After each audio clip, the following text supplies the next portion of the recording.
മധു വധക്കേസിൽ പ്രതികൾക്കുള്ള ശിക്ഷ വിധിച്ചിരിക്കുന്നു. വിചാരണ കോടതി 7 വർഷം ശിക്ഷ വിധിച്ച പ്രതികൾക്കെല്ലാം ഹൈക്കോടതി ജീവപര്യന്തം ശിക്ഷ വിധിച്ചിരിക്കുന്നു. അതായത് ഇവരുടെ എല്ലാം ശിക്ഷ കൂട്ടിയിരിക്കുന്നു.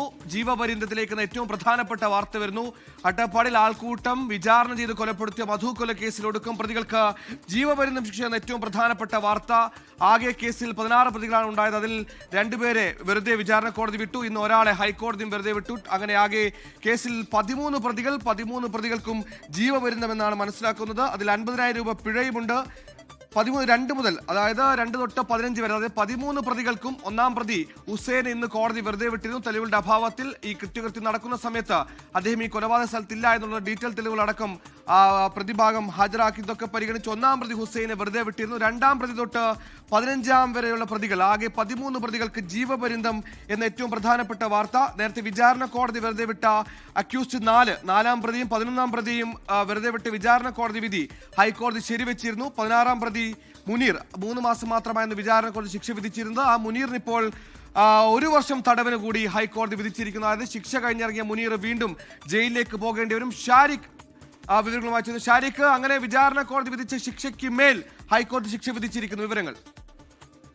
സുഹേൽ, തീർച്ചയായും നേരത്തെ ഒന്നാം പ്രതിയെ വിട്ടയച്ച ഒരു വിധിയിൽ നിന്നും അല്പം ആശ്വാസം പകരുന്ന ഒരു വിധി തന്നെയാണ് ഇപ്പോൾ വന്നിരിക്കുന്നത്. കാരണം എന്തെന്ന് വെച്ചാൽ ഈ പ്രതികൾക്ക്, അതായത് നേരത്തെ മണ്ണാർക്കാട് SC കോടതി വിധിച്ചിരുന്നത് 7 വർഷം കഠിന തടവായിരുന്നു. എന്നാൽ ഇപ്പോൾ ഹൈക്കോടതി ശിക്ഷാവിധി അല്പം കൂട്ടിയിട്ടുണ്ട്. ഇവർക്ക് ജീവപര്യന്തം ശിക്ഷ വിധിച്ചിരിക്കുന്നു. മാത്രവുമല്ല 50,000 രൂപ പിഴയും വിധിച്ചിട്ടുണ്ട്. 2 മുതൽ 15 വർഷം വരെയാണ് ജീവപര്യന്തം ആയി ഇപ്പോൾ വിധി പ്രസ്താവനയിലുള്ളത്. എന്തായാലും 12 പ്രതികൾക്കാണ് ഇപ്പോൾ ജീവപര്യന്തം ശിക്ഷ ഹൈക്കോടതി വിധിച്ചിരിക്കുന്നത്. അതിൽ 4ാം പ്രതിയും അതുപോലെ തന്നെ 11ാം പ്രതിയും ഒഴികെയുള്ള ബാക്കി 12 പ്രതികൾക്കും ജീവപര്യന്തം ശിക്ഷയാണ് ഇപ്പോൾ ഹൈക്കോടതി വിധിച്ചിട്ടുള്ളത്. എന്തായാലും മുനീർ 16ാം പ്രതിക്ക് 1 വർഷം തടവും അതേപോലെ തന്നെ 30 ലക്ഷം രൂപ ഉൾപ്പെടെയുള്ള പിഴയും വിധിച്ചിട്ടുണ്ട്. അത്തരത്തിൽ ഇപ്പോൾ, അതായത് നേരത്തെ കോടതി പരിഗണിച്ചപ്പോൾ കേസിലെ ഒന്നാം പ്രതിയായ മധു കൊലപാതക കേസിലെ ഒന്നാം പ്രതിയായ ഷാരിഖ് തുടരുക. ഇപ്പോൾ വിഷ്ണു സുരേഷ് കൂടി ചേരുന്നു. വിഷ്ണു, അതായത് വിചാരണ കോടതിയുടെ വിധിക്കപ്പുറത്തേക്ക് ഈ 2 മുതൽ 15 വരെയുള്ള പ്രതികൾക്ക് ആ ശിക്ഷ ഉയർത്തിയിരിക്കുന്നു ഹൈക്കോടതി. എന്തൊക്കെയാണ് ഈ ശിക്ഷാവിധിയുമായി ബന്ധപ്പെട്ട വിശദാംശങ്ങൾ? അമല്, അട്ടപ്പാടി മധു കൊലക്കേസുമായി ബന്ധപ്പെട്ട് വളരെ പ്രധാനപ്പെട്ട വിധി ഹൈക്കോടതി ഡിവിഷൻ ബെഞ്ചിൽ നിന്ന് വന്നിരിക്കുന്നു. നേരത്തെ വിചാരണ കോടതി ഈ കേസിലെ പ്രതികൾക്ക്, അതായത് കുറ്റക്കാരായ പ്രതികൾക്ക് ശിക്ഷ വിധിച്ചിരുന്നത് 7 വർഷം കഠിന തടവാണ്. അത് ഉയർത്തണമെന്നാവശ്യപ്പെട്ടാണ് സംസ്ഥാന സർക്കാരും മധുവിന്റെ അമ്മയും ഹൈക്കോടതിയെ സമീപിച്ചത്. ഇപ്പോൾ ഈ 2 മുതൽ 15 വരെ A4ഉം A11ഉം അവരെ നേരത്തെ തന്നെ കുറ്റമുക്തരാക്കുന്നു. ബാക്കിയുള്ള 12 പ്രതികളെ ജീവപര്യന്തം ശിക്ഷയ്ക്ക് വിധിച്ചിരിക്കുന്നു. 16ാം പ്രതി മുനീറിന് 1 വർഷം ശിക്ഷ വിധിച്ചിരുന്നു. നേരത്തെ മുനീറിന് 3 മാസം മാത്രമാണ് ശിക്ഷ ഉണ്ടായിരുന്നത്. പക്ഷേ മുനീറിനെതിരെ ഇപ്പോൾ 323 വകുപ്പും SC/ST നിലനിൽക്കുമെന്ന കോടതി, SC/ST 325ഉം 325A നിലനിൽക്കുമെന്ന് കോടതി വ്യക്തമാക്കിയിരിക്കുന്നു. ആ ഒരു പശ്ചാത്തലത്തിൽ മുനീറിന് 1 വർഷം ശിക്ഷ വിധിച്ചിരിക്കുന്നു. ബാക്കി പ്രതികൾക്ക് ജീവപര്യന്തം ശിക്ഷയും വിധിച്ചിരിക്കുന്നു. വളരെ പ്രധാനപ്പെട്ട വിധിയാണിത്. നേരത്തെ ഈ കേസിലെ ഒന്നാം പ്രതിയെ വെറുതെ വിട്ടിരുന്നു. അത് പ്രോസിക്യൂഷനെ സംബന്ധിച്ച് വലിയ തിരിച്ചടിയാണ്. പക്ഷേ ആ തിരിച്ചടി പ്രോസിക്യൂഷന് അല്പം ആശ്വാസമാകുന്നത് ഈ മറ്റു പ്രതികൾക്ക് ശിക്ഷ ഉയർത്തണമെന്ന പ്രോസിക്യൂഷന്റെ ഹർജി അത് കോടതി ഡിവിഷൻ ബെഞ്ച് അംഗീകരിച്ചിരിക്കുന്നു. മധു കൊലപാതക കേസിൽ അട്ടപ്പാടിയിലെ മധുവിന്റെ കൊലപാതകവുമായി ബന്ധപ്പെട്ട് 2, 3, 5, 6, 7, 8, 9, 10, 12, 13, 14 പ്രതികളെ 15 പ്രതികൾക്ക് ഇപ്പോൾ ജീവപര്യന്തം ശിക്ഷ ഡിവിഷൻ ബെഞ്ച് വിധിച്ചിരിക്കുന്നു. ജസ്റ്റിസ് രാജ വിജയരാഘവന്റെ ബെഞ്ചാണ് ഇപ്പോൾ ഈ പ്രതികൾക്ക് ശിക്ഷ വിധിച്ചിട്ടുള്ളത്. നേരത്തെ വിചാരണ കോടതി ഏപ്രിൽ 27-ാം തീയതി 2023 ഏപ്രിൽ 23-ാം തീയതിയാണ് ഈ കേസിൽ വിധി പറഞ്ഞത്. അന്ന് 7 വർഷം കഠിന തടവ് മാത്രമാണ് ഈ പ്രതികൾക്ക് വിധിച്ചത്. 2 പ്രതികളെ വെറുതെ വിടുകയും ചെയ്തു. പക്ഷേ ഹൈക്കോടതിയിലേക്ക് എത്തുമ്പോൾ ഒന്നാം പ്രതി ഹുസൈനെ ഹൈക്കോടതി എല്ലാ കേസിൽ നിന്ന് കുറ്റവിമുക്തനാക്കുന്നു. പക്ഷേ മറിച്ച് 2 മുതൽ 15 വരെയുള്ള പ്രതികളിൽ 12 പ്രതികൾ ഇപ്പോൾ ജീവപര്യന്തം ശിക്ഷ അനുഭവിക്കണമെന്ന് പറയുന്നു. ഒപ്പം മധുവിന്റെ അമ്മ മല്ലിക്ക് 30 ലക്ഷം രൂപ നഷ്ടപരിഹാരം, അതിലൊരു ക്ലാരിറ്റി വരാനുണ്ട്. എന്നാൽ പോലും നമ്മൾ മനസ്സിലാക്കുന്ന അനുസരിച്ച് 30 ലക്ഷം രൂപ നഷ്ടപരിഹാരം നൽകണം എന്ന ആവശ്യം കൂടി കോടതി ഇപ്പോൾ മുന്നോട്ട് വെച്ചിട്ടുണ്ട്. അതുകൂടി പരിഗണിക്കപ്പെടുന്നു. നമുക്കറിയാം, ഒരു അസാധാരണമായ വിചാരണ കാലയളവാണ് ഈ കേസുമായി ബന്ധപ്പെട്ടുണ്ടായത്. പബ്ലിക് പ്രോസിക്യൂട്ടർമാർ സ്പെഷ്യൽ പബ്ലിക് പ്രോസിക്യൂട്ടറെ നിയമിക്കുന്നതുമായി ബന്ധപ്പെട്ട ആക്ഷേപമുണ്ടായി. ഏറ്റവും ഒടുവിൽ ഗോപിനാഥ് സാർ ഇതിന്റെ പബ്ലിക് പ്രോസിക്യൂട്ടറായി വരുന്നു. പക്ഷേ പിന്നീട് അദ്ദേഹം മാറുന്നു. അതിനുശേഷം മറ്റൊരു പബ്ലിക് പ്രോസിക്യൂട്ടർ വരുന്നു. അതും ശരിയാകുന്നില്ല. ഏറ്റവും ഒടുവിൽ രാജേഷ് എന്ന് പറയുന്ന പബ്ലിക് പ്രോസിക്യൂട്ടറാണ് വന്നത്. അദ്ദേഹമാണ് ഈ കേസ് നേരത്തെ വിചാരണ കോടതിയിൽ വാദിച്ചത്. പിന്നീട് ഹൈക്കോടതിയിലേക്ക് എത്തുമ്പോൾ അദ്ദേഹത്തെ മാറ്റുന്ന സാഹചര്യമുണ്ടായി. എന്നാൽ അദ്ദേഹത്തെ തന്നെ വേണമെന്ന് കുടുംബം പലതവണ ആവർത്തിച്ചതിക്ക് അദ്ദേഹം തന്നെ വീണ്ടും ഈ കേസിന്റെ ഭാഗമായി വന്ന് അദ്ദേഹമാണ് ഹൈക്കോടതിയിൽ അപ്പിയർ ചെയ്തത്. അങ്ങനെ ഈ കേസിന്റെ വിചാരണ നടപടികളും ഇതിന്റെ കുറ്റപത്രം സമർപ്പിക്കുന്നതൊക്കെ അസാധാരണമായ നടപടികളിലൂടെ കടന്നുപോയിരുന്നു. വലിയ വിമർശനം സംസ്ഥാന സർക്കാരുമായി ബന്ധപ്പെട്ട് സംസ്ഥാന സർക്കാരുമായി ബന്ധപ്പെട്ട് കേട്ടതാണ് അവർ. കാരണം കുറ്റപത്രം സമർപ്പിക്കുന്നതിലൊക്കെ വലിയ വീഴ്ച സംഭവിച്ചു തുടങ്ങിയ കാര്യങ്ങളൊക്കെ അവർ മുന്നോട്ട് വെച്ച് വലിയ ആക്ഷേപങ്ങൾക്ക് വെടിവെച്ചിരുന്നു. പക്ഷേ അതിനെല്ലാം മറികടന്നുകൊണ്ടാണ് വിചാരണ കോടതിയിലേക്കും ഇപ്പോൾ ഹൈക്കോടതിയിലേക്കുമൊക്കെ ഈ കാര്യങ്ങൾ എത്തിയത്. എന്തായാലും നിലവിൽ ഈ കേസിൽ ഇപ്പോൾ ഡിവിഷൻ ബെഞ്ച് വിധി പറഞ്ഞിരിക്കുന്നു. ആ വിധി നേരത്തെ നമ്മൾ സൂചിപ്പിച്ചതുപോലെ തന്നെ 2 മുതൽ 15 വരെയുള്ള പ്രതികളിൽ അതിൽ A4-ഉം A11-ഉം ഒഴികെ ബാക്കി 12 പേർക്ക് ജീവപര്യന്തം ശിക്ഷയാണ് ജസ്റ്റിസ് രാജ വിജയരാഘവന്റെ ബെഞ്ച് വ്യക്തമാക്കിയിട്ടുള്ളത്. നേരത്തെ 7 വർഷമായിരുന്നു ഇവർക്ക് ശിക്ഷ ഉണ്ടായിരുന്നത്. അത് 12 വർഷമായി ഉയർത്തിയിരിക്കുന്നു. കേരള സംസ്കാരത്തെ സംബന്ധിച്ച്, കേരള സമൂഹത്തെ സംബന്ധിച്ച് അസാധാരണമായ അല്ലെങ്കിൽ അങ്ങേയറ്റം നാണക്കേടുണ്ടാക്കിയ ഒരു കേസാണിത്. അട്ടപ്പാടിയിൽ ആദിവാസി യുവാവായ മധു ഭക്ഷണം മോഷ്ടിച്ചു എന്ന് ആരോപിച്ചുകൊണ്ട്, ഭക്ഷണവസ്തുക്കൾ മോഷ്ടിച്ചു എന്ന് ആരോപിച്ചുകൊണ്ടാണ് അദ്ദേഹത്തെ ആൾക്കൂട്ടം മർദ്ദിച്ച് കൊലപ്പെടുത്തിയത്. 4 കിലോമീറ്ററോളം അതിക്രൂരമായി മധു മർദ്ദനമേറ്റിരുന്നു. ആ മർദ്ദനത്തിൽ അങ്ങേയറ്റം കേരളം തലകുനിഞ്ഞു പോയൊരു സംഭവമാണ്. ആ സംഭവത്തിലാണ് ഇപ്പോൾ കേരള ഹൈക്കോടതി ഡിവിഷൻ ബെഞ്ച് മധുവിന്റെ കൊലപാതകികൾക്ക് ജീവപര്യന്തം ശിക്ഷ വിധിച്ചിരിക്കുന്നത്. സ്വാഭാവികമായും 1-ാം പ്രതിയെയും 4-ാം പ്രതിയെയും 11-ാം പ്രതിയെയും വെറുതെ വിട്ട നടപടിക്കെതിരെ പ്രോസിക്യൂഷൻ ഹൈക്കോടതി ഇനിയിപ്പോൾ മറ്റ് മേൽക്കോടതിയെ സമീപിക്കുമെന്നാണ് നമുക്ക് മനസ്സിലാവുന്നത്. അമല്, വിഷ്ണു, 2018 ആണ് മധുവിനെ ഈ നിലയിലുള്ള ആൾക്കൂട്ട കൊലപാതകത്തിനിരയായി മധു കൊല്ലപ്പെടുന്നത്. പിന്നീട് 2023 വരെ കാത്തിരിക്കേണ്ടി വന്നതിൽ ഒരു ശിക്ഷാവിധി ഉണ്ടാവും. പക്ഷേ ആ ശിക്ഷാവിധിയിൽ അന്ന് പറഞ്ഞത് ഈ 13 പ്രതികൾക്ക് മനഃപൂർവ്വമല്ലാത്ത നരഹത്യക്ക് 7 വർഷം കഠിന തടവും പിഴയും എന്നുള്ളതായിരുന്നു. ഇപ്പോൾ ഉച്ചയ്ക്ക് മുൻപ് ഹൈക്കോടതി 1-ാം പ്രതിയെ വെറുതെ വിടുന്ന ഒരു സാഹചര്യമുണ്ടായി. അത് പ്രോസിക്യൂഷനെ സംബന്ധിച്ചിടത്തോളം വലിയ തിരിച്ചടിയായിരുന്നു. മധുവിന്റെ കുടുംബത്തെ സംബന്ധിച്ചിടത്തോളം വലിയ വേദനയുണ്ടാക്കുന്ന കാര്യമായിരുന്നു. പക്ഷേ ഉച്ചയ്ക്ക് ശേഷം ഈ ബാക്കിയുള്ള 12 പ്രതികൾക്കും ശിക്ഷാവിധി ഉയർത്തുകയാണ് ചെയ്തത്. അവരുടെ ശിക്ഷ ഉയർത്തുന്ന നിലപാടാണ്, വിധിയാണ് ഹൈക്കോടതിയുടെ ഭാഗത്തു നിന്നുണ്ടായിരിക്കുന്നത്. അത്തരത്തിലൊരു ആശ്വാസം പ്രോസിക്യൂഷനെ സംബന്ധിച്ചിടത്തോളം ലഭിക്കുന്നുണ്ടല്ലേ?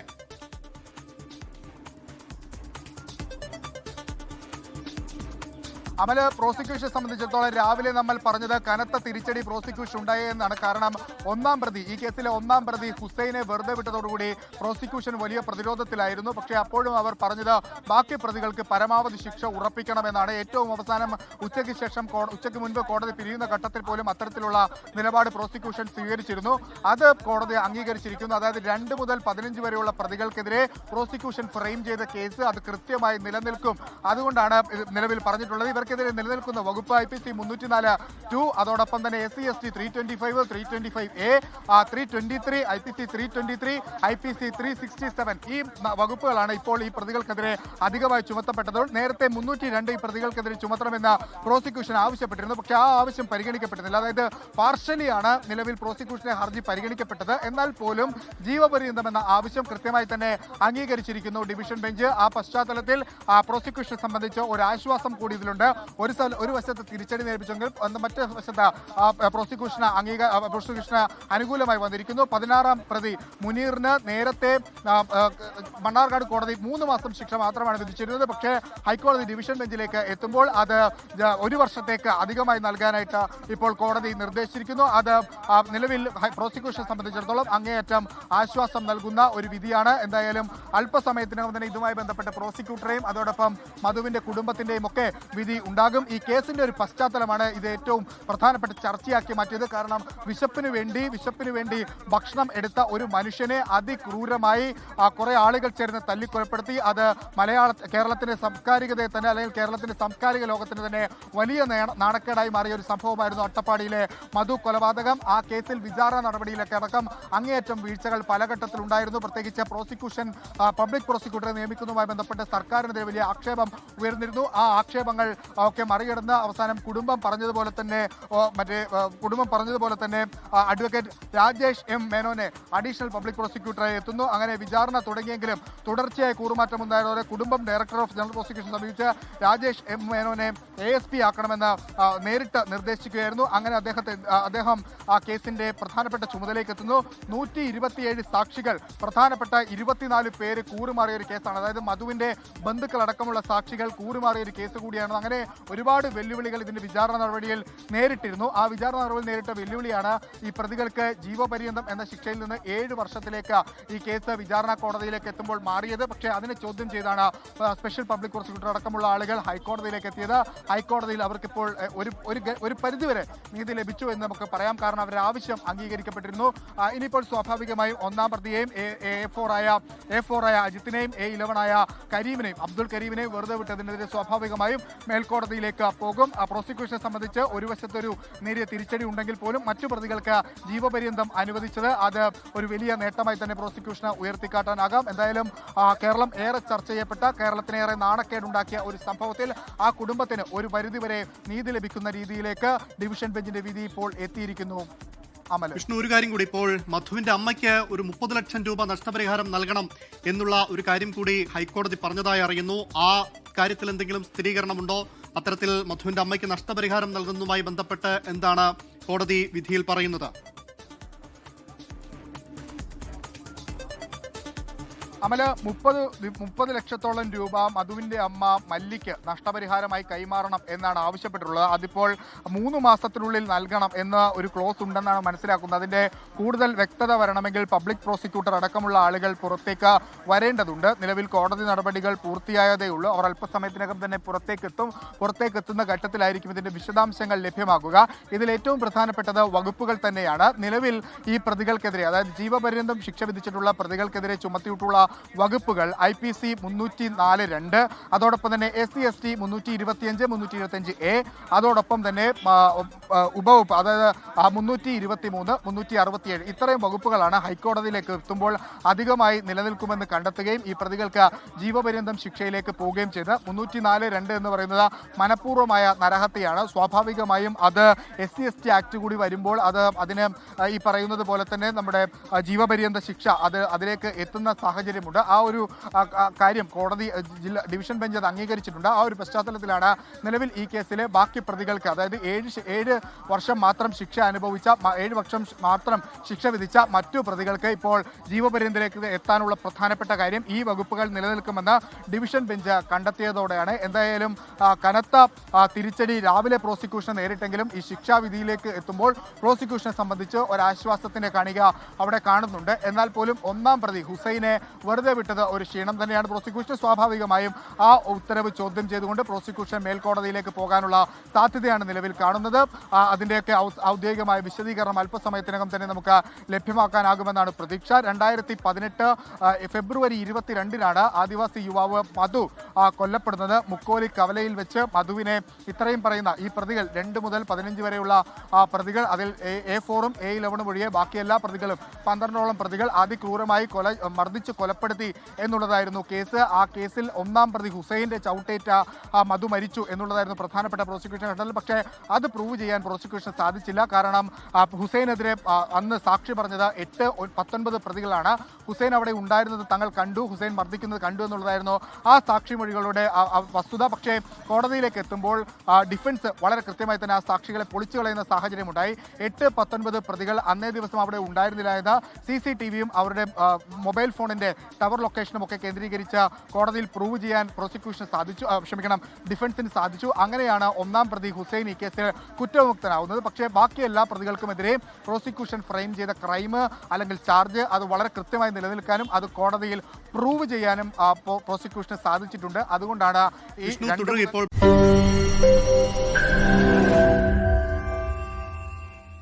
ലോകത്തെവിടെയായാലും ഏത് സമയത്തും 24 വാർത്തകളും ഓഗ്മെന്റഡ് റിയാലിറ്റി പാക്കേജുകളും എക്സ്പ്ലെയിനറുകളും വിശദമായി കാണാൻ ഞങ്ങളുടെ YouTube ചാനൽ നിങ്ങൾക്ക് സബ്സ്ക്രൈബ് ചെയ്യാം.